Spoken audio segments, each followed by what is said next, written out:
Well, hello and welcome to the No Purpose Without Love podcast. I'm your host, Dave Goretzo. Here we learn to lead well, live on purpose, and honor God with our lives. Today, I have with me my guest, Ben Blondie.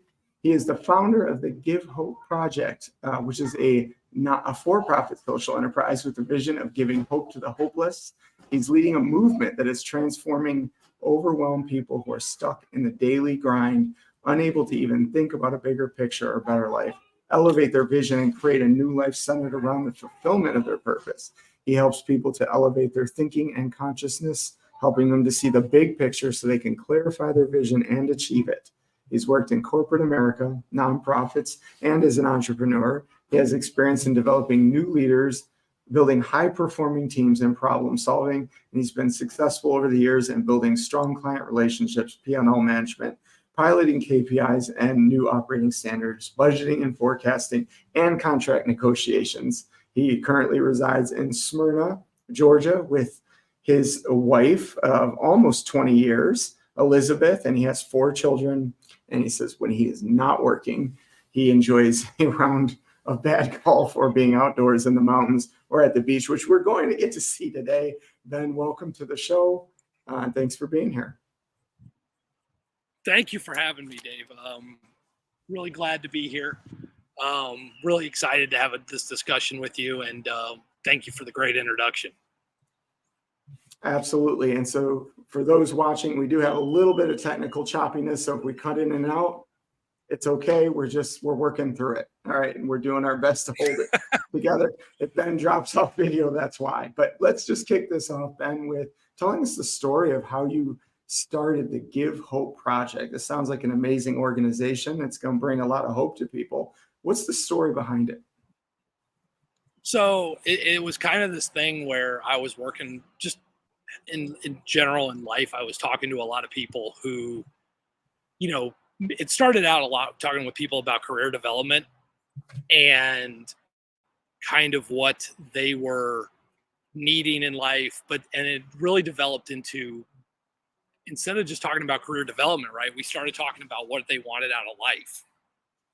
And what that looked like was, for some people, it's like, I want to have a healthier life. I want to spend more time with my family. I want, so we were well past work at that point.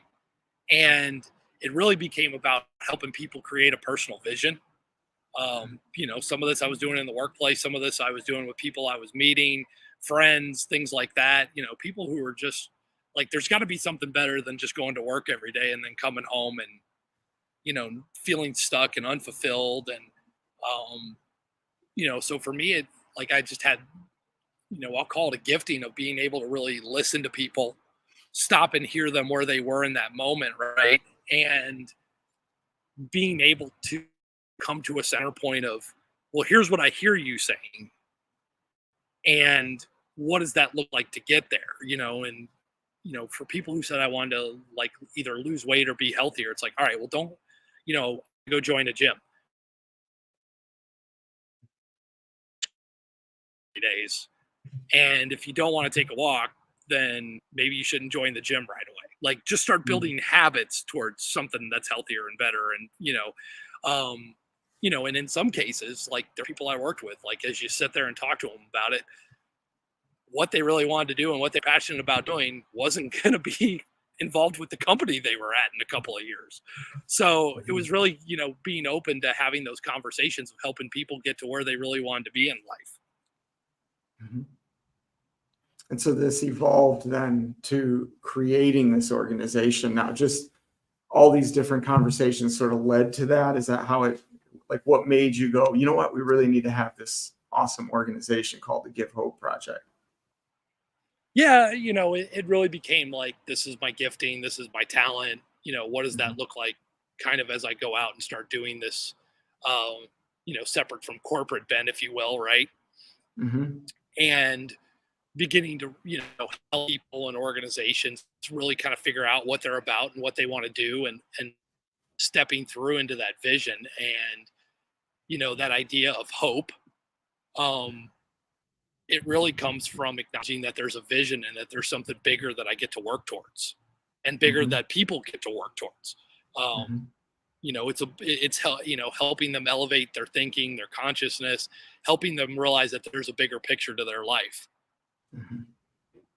Yeah, that's great. And one of the things I pick up off of what you're saying, Ben, is you saw opportunity where a lot of people see drudgery. A lot of people look at that and just say, "Hey, this is just my lot in life." You took that as an opportunity and you said, "Why don't we create something that gives people the same hope that I truly desire to have in my own life?" And you turned it into something that now others can benefit from.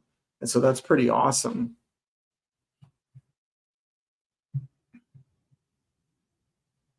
Did I lose you, Ben? Dave, are you there? Yep. All right. Sorry about that. Yeah. So, how has being a follower of Jesus helped you on your journey so far? Hold on. It's reconnecting. Say that one more time. I'm Oh, sorry. oh no, I just said, how has being a follower of Jesus impacted your journey so far?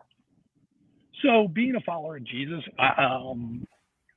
in reality, I probably would never have one developed the Give Hope project, but secondly, um, it kind of changed. It did change my entire life, my marriage, my family, the direction we were heading. Um, it changed every bit of everything that we do. For me, it became, I became a follower of Jesus at 30, and it was at a point where my wife and I, we had realized we had become more roommates than husband and wife. Um, it was this feeling that, we were at, height of careers. We were coming off promotions, bonuses. And so for us, it was really, and for me in particular, it was like this humbling moment that's continued to evolve right over this time of what it's like to be made more into the image of Jesus, being more aligned with the Holy Spirit, and really just embracing what that looks like and what that has in store for us in life. And it's been completely different than anything I've ever imagined my life would look like. Yeah, and I admire your transparency, Ben, because you're sharing some things that really, even you and I were talking before we started this, how similar our lives are and how we're in similar seasons, all the way back to even the beginning, right? How it started for you is similar to how it started for me. But the reason why that's important, right? The transparency of it is it shows you that we're not alone, right? Like you're going through stuff, I'm going through stuff, and there's all these areas where maybe some of the details are different, but we cross paths. And as we begin to share those stories with others, we end up providing hope, because as we overcome, we get to help bring others along with us. And not to mention, there's a whole nother generation or two or three coming up after us that are looking to see the hope when they begin to go through some of the same things that we're going through. Well, right. I think there's that piece, right, of not only what our family, friends, and people like that get to see us go through, our kids, right, but it's that feeling, and I think my wife can verbalize this a lot better than I can, but that feeling of when you really are sitting with people that you get to understand there are more people out there like me and who feel the same as I do and are going through similar things. But many times, I mean, it's kind of an isolation piece where I'm all alone and I'm the only one dealing with this. And it's coming to that realization of I'm not alone, but then also stepping into it and embracing those people that are in community and like-minded situations and really coming together, right? Yeah, absolutely.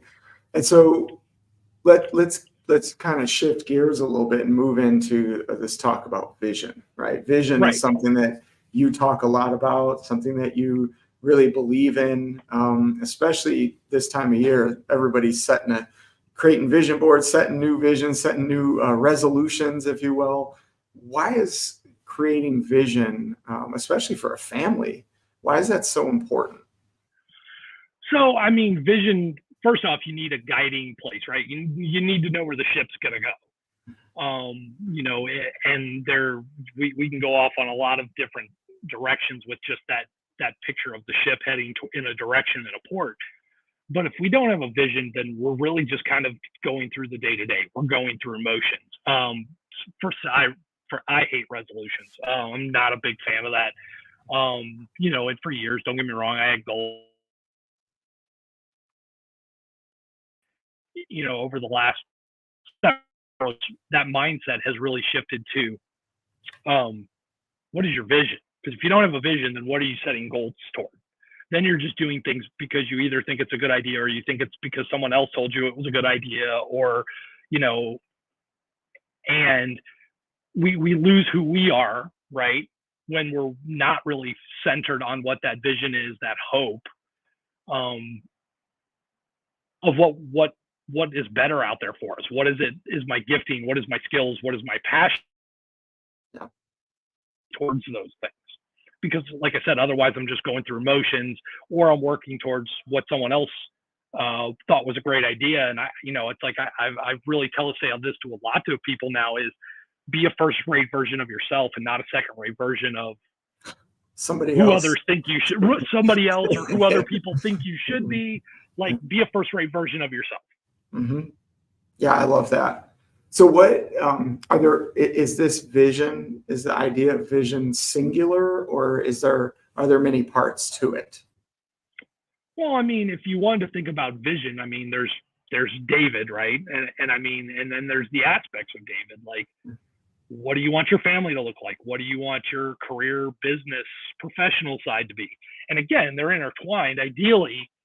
And again, this is a whole other topic. I mean, where are we sitting from an authenticity side, right? Because normally we have corporate Ben, family Ben, church Ben, whatever. And in reality, if we're really being on an authentic self, those are all the same. And, people recognize you between all of them because you're really sitting at your most authentic level, which is, again, a whole other conversation for another day. Yeah. Yeah, absolutely. And I love that topic. That could be its own episode, Ben. Right. That's what I mean. Like, we could go we could go completely on authenticity and be like a whole day of it. Absolutely. So do you, in your experience though, as you talk about these different aspects of vision, do you find that those that you work with take the time usually to work through those different aspects, or is it something that we kind of just work through or on autopilot? Well, I think in a lot of ways it's easy to be autopilot, right? I once saw this line, someone drew it on a far left is despair, on the far right is hope, right?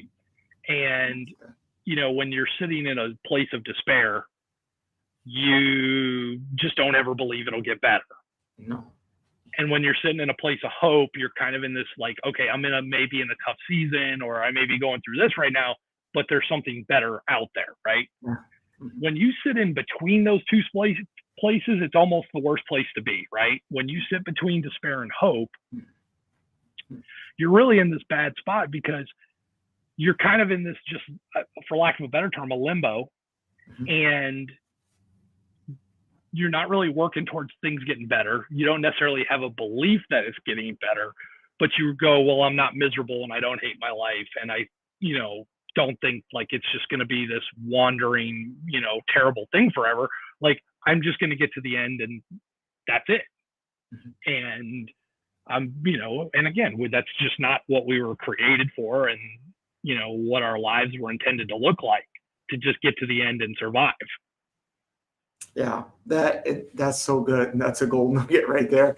I've never really thought about it that way, sitting in between the despair and the hope, right? And, we live in this time where we tend to focus on the extremes on both sides, right? But usually where most people lie is somewhere in the middle, right? And to your point, that's a hard place to be. And that goes along with the next question I was going to ask you is, what's the pain, right? If we don't seek the vision, if we don't clarify those goals for our lives, what's the pain? And it sounds like you just described what that pain is. It's just sort of this mundane grind.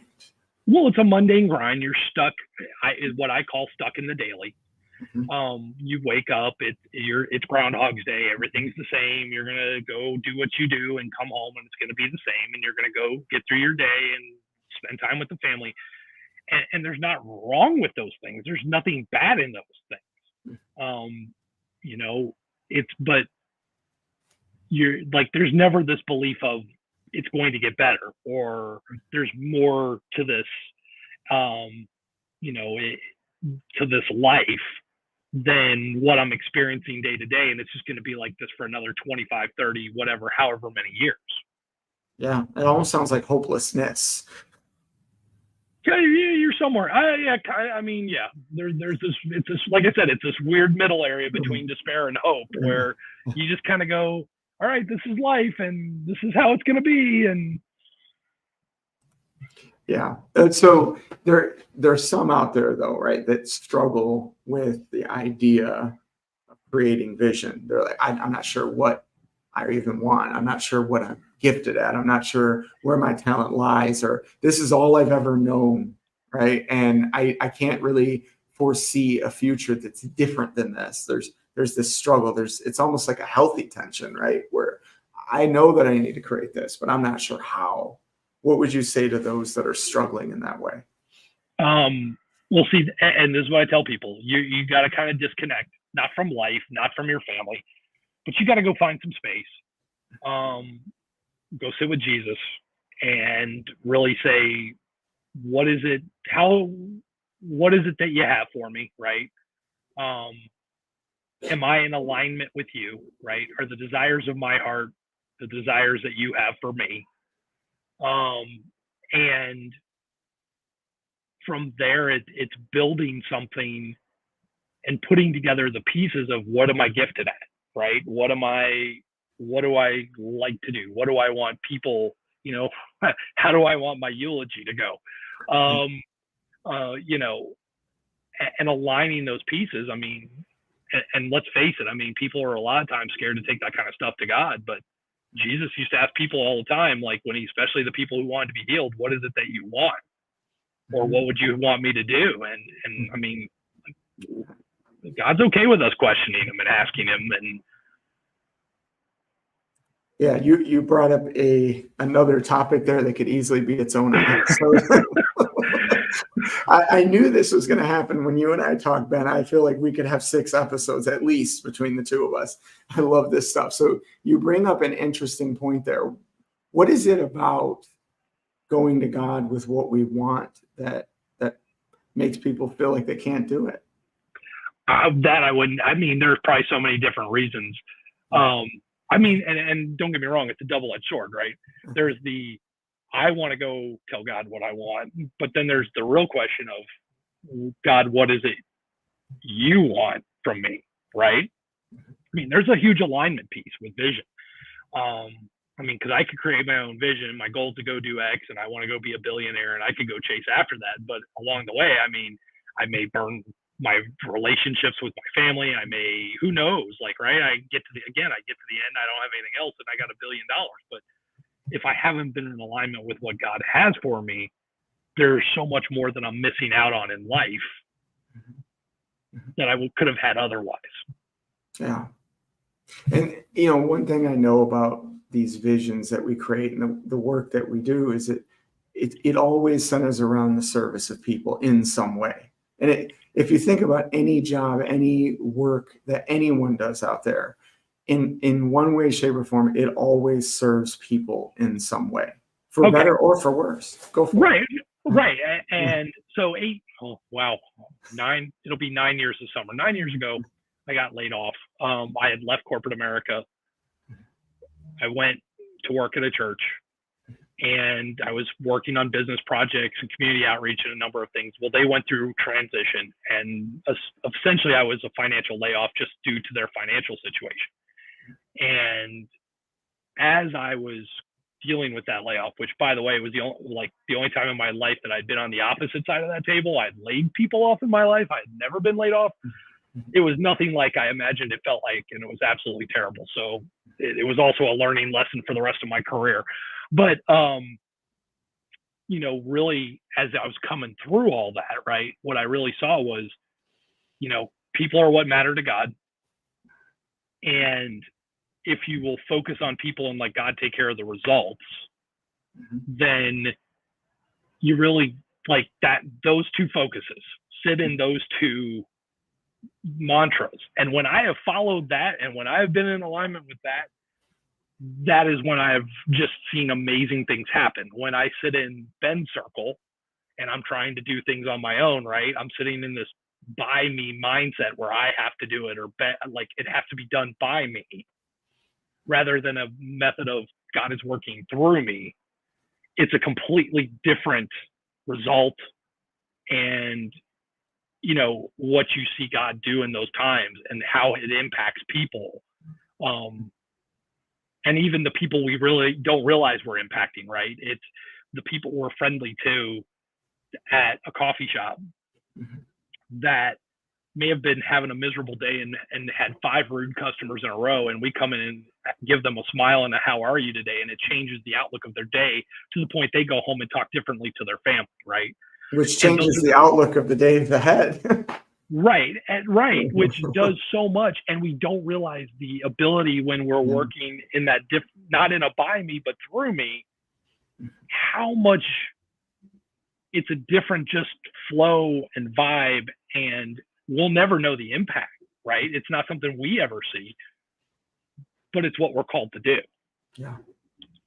Yeah, absolutely. And another layer I'll add, right? Just kind of going back to the question, why do we struggle so much with going to God with what we want? We kind of came up in this culture where it's like you have to really earn your way to things. And if you don't perform well, things tend to go bad. If you perform well, things tend to go good. And so we sort of developed this idea of the way we perceive ourselves a lot of times is less than. And then when we approach it that way, there's almost like this underlying shame that rides on a low level where we kind of underneath it all think, I can't really ask the all-knowing, powerful, supposedly loving God after everything I've done, right? Like there's right. And again, you could create a whole new episode off of this, David, but yes. Not only is there that, but that's because when we get into that situation, right, we don't have a necessarily boldness or asking problem. We have an identity problem. Ooh. Because we're tying our identity to results, a title, a job, an income.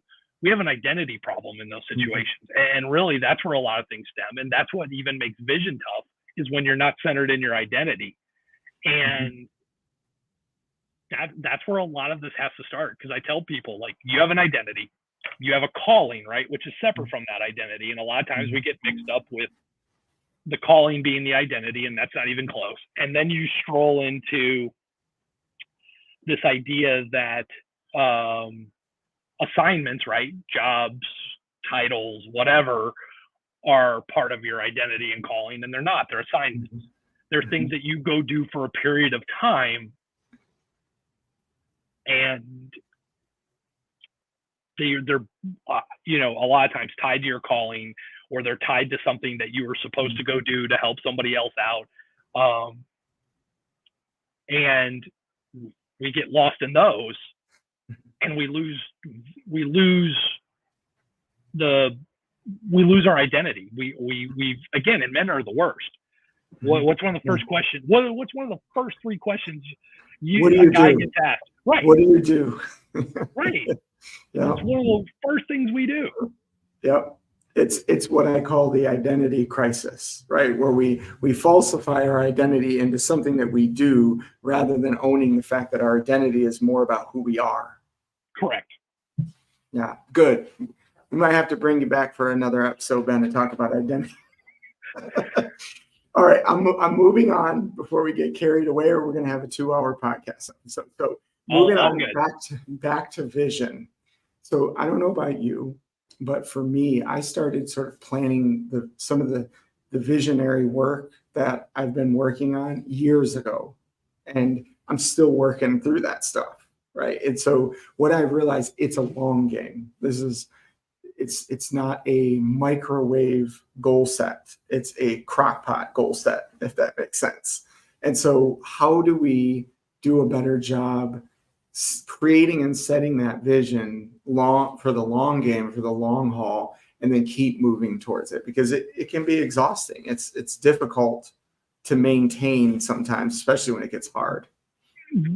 Right. No, it's especially hard. And we live in a culture and a mindset, many of us, right, that it's a quick fix. And if I'm not getting there as fast as I think this person on Instagram or Facebook did it, then I must be a failure, or I must be wrong, or I must not be moving in the right direction. And so, first you have to tell yourself it's a long game, right? And that everyone is different. My results are going to be different. And when you're centered around an idea and a calling and not an assignment, when you're confident in who you are and where you're at, then the idea of a long-term vision doesn't sound crazy. Mm-hmm. And realizing that the things that you're going through now, or the season that you were going through someone was going through for 2.5 years when I was underemployed/unemployed, that it was building me up, and there were things that I was doing along the way. There were people that I was encountering that I had been in that moment assigned to go do something for, or who had been assigned to do something for me.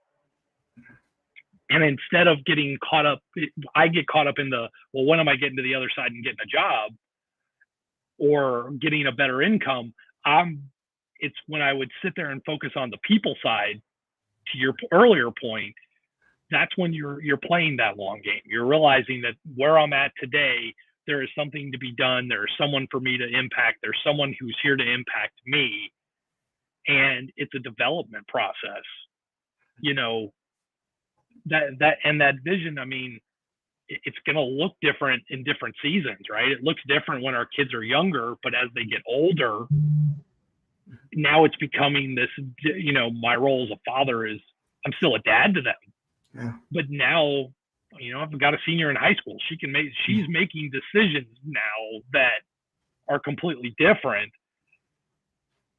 And my job's now as an advisor. It's not as the dad who was there to tell her yes or no. Yeah. She's going to be in college in a year. She's going to decide whether or not she's going to get up and make it to class on time. It's not when she's 5 and going to kindergarten, I'm the one making sure she's getting up and getting ready to go. Yeah. So it's a progress, as and you have to remind yourself of it daily. You're going to go through seasons where it's easy to get lost and drift, and it's coming back to it as much as you can and being reminded of it. Yeah, and that's where that passion really comes from. Passion's the why. It's the why behind what we do. And when we lose sight of that why, that's usually when we start to do, I like that word, drift, right? We tend to drift from wherever it is that we had set that target or that line of sight. So it's, remember the why, like tie yourself to the people and the reasons that you began, write it down somewhere so that you can refer back to that. Yeah. And I would tell you to write it out on the regular. Yeah. Right. You almost have to review it. Yeah. Monthly, sometimes weekly, or even daily. Right. Oh, I was going to say I had daily. There's times where that's daily. Yes. I'm with you. All right. So what happens to us when we're sort of stuck in that overwhelm or the daily grind? Like what tends to happen to us over time? You're going to feel frustration. You're going to feel tension. Kind of this probably almost like agitation is a good way to describe it. Of I'm sitting here, I'm not sure I'm supposed to still be here. I feel like there's some, it's discontent, and there's unhealthy discontent, and there's healthy discontent. And it's how are you working through it? And for some people there's unhealthy ways, and so for some people there's healthier ways. But it's almost like a feeling of discontent, and knowing that there's something else, knowing that there's something bigger. What else am I supposed to do? What does it look like? And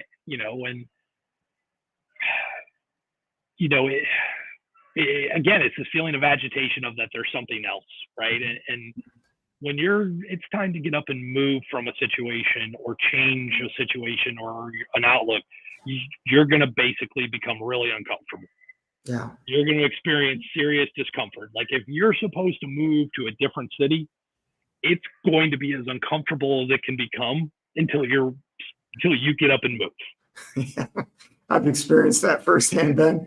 This kind of even brings up yet another topic that we could probably get carried away with. But one thing I know you had brought up the idea that men get lost in work as part of their identity earlier. This subject of feelings, right, is tied into that a little bit. And you're just reminding me of that as you're talking about this. But what I want to point out here is that sometimes we have this tendency to feel that, and we keep suppressing it. We keep pushing it aside, and we use this mentality about we just got to push through. We just got to push through. But right. Like you're saying, Ben, this is an indicator light, like a dashboard on a car. When we begin to feel that tension, we begin to feel that frustration. I almost picture like an engine light popping up on a car going, you need to get somewhere real quick and deal with why that engine light's on. Otherwise, something's going to happen, right? That's right. kind of what I'm doing. Well, there's that, right? But again, there's always a flip side to that, right? There's don't do rash things because the indicator light is on. Mm-hmm. That's when you really need to settle back and say, what is it that I want, or what is it that I'm being asked to go do, or what is it that this next season looks like, or why am I feeling this discontent? Mm-hmm. Like, what is surrounding, what is creating this? And again, it could be I've been somewhere too long. It could be it could be just like, it could honestly just be I need to open up my house and have 20 people over who are all kind of in the same boat, and we all just need to have dinner together. Yeah. Right? I mean, it doesn't have to be hard things or big, huge things. It can just be there's something I'm supposed to go do, and I just need to be obedient to that. Yeah, that's a good point. I love that you said flip side, because there really is a flip side to everything. There's an extreme on every issue, isn't there? And so on one side, you're tucking it away, and on the other side, you're going way off the deep end and making these rash decisions, right? So it's slow it down, right? That's what I'm hearing you say, slow down. Right. And I mean, like, I saw this, I've probably seen it in a reel somewhere on social media, growth is hard, change is hard. It's also hard to stay somewhere where you've outgrown, or it's time for you to move from, choose your heart. And so again, it doesn't have to be this rash, big blow things up, but sitting where you are is going to be more painful in the long run. Yes. If it's time for you to move into something different. Yeah. Okay. So a few more questions as we wrap up. First thing is, what is your ultimate hope for those listening to this today?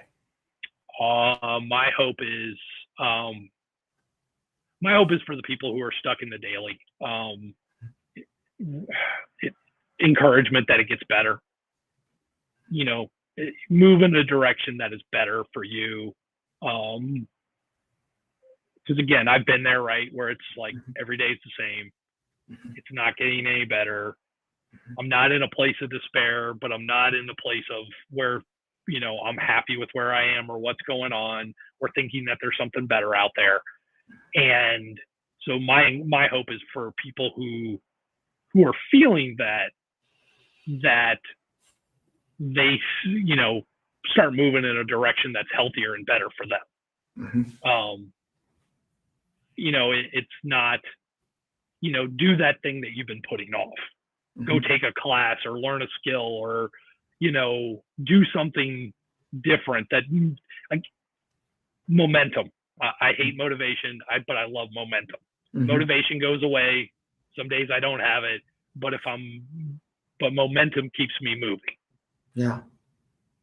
Yeah. I feel like it comes back to tying back to the why. I used to use the comparison between motivation and inspiration in the same way. And I would say that motivation's fleeting, but inspiration keeps reminding you of the why, so you keep going. Right.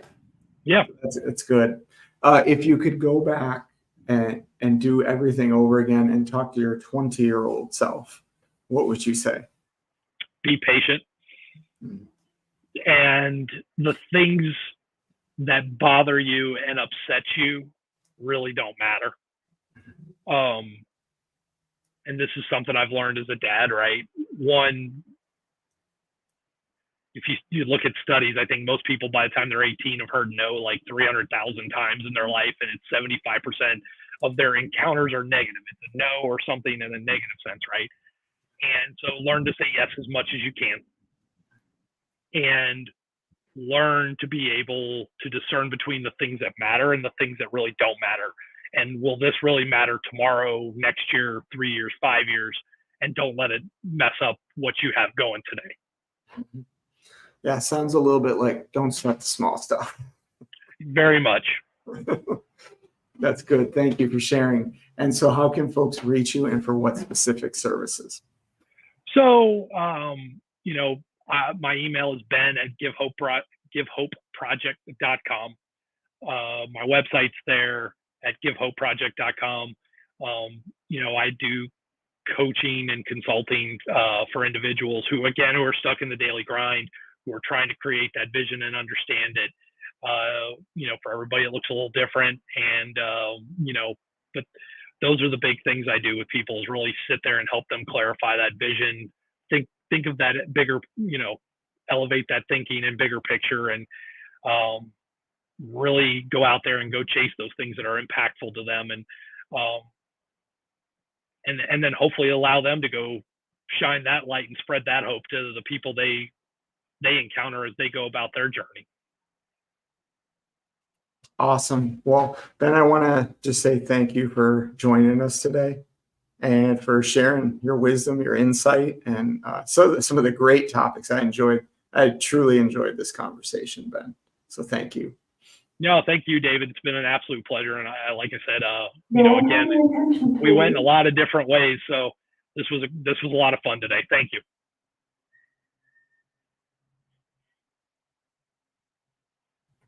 Little noise over the loudspeaker. So one last thing I'll say to those watching or listening, right? And I've shared this before, and I know it's made an impact. The busiest, or probably the richest place, I think that's the better word. The richest place in the world is the graveyard, because that's where all the dead dreams and lost visions and all the things that you ever thought you wanted to do but never did go to die. And so we don't want to add to that, right? We don't want to add to that. And what Ben brings to the conversation is that by getting ahead of it, creating the vision, and knowing what that why is now will bring a lot of hope to yourself, but it also brings a lot of hope to those that you execute that purpose that you have for your life against, right? People are going to benefit from that. That brings hope in and of itself. Were you going to add something, Ben? No, that's great. Thank you, David. All right. As always, remember to lead well, live on purpose, and honor God with your life. Thanks again, Ben. Thank you.